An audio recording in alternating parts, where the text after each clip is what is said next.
生命中嘅苦難，總係令人感到絕望。當你覺得孤單無助，好似被世界遺棄嘅時候，有冇諗過，其實有股無比嘅愛，一直默默守護住你？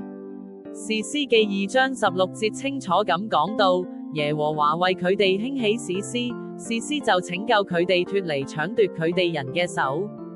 呢個唔係隨機嘅事件，而係神睇見我哋嘅痛苦，佢憐憫我哋，並喺最危急嘅時刻，親自為我哋預備救贖嘅恩典。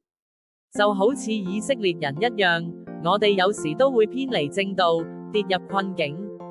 但神嘅愛從來都冇改變，佢嘅憐憫同恩典總會喺我哋最絕望嘅時刻再次興起，帶領我哋走出黑暗，走向光明。佢應許嘅愛係我哋永恆嘅盼望同力量來源。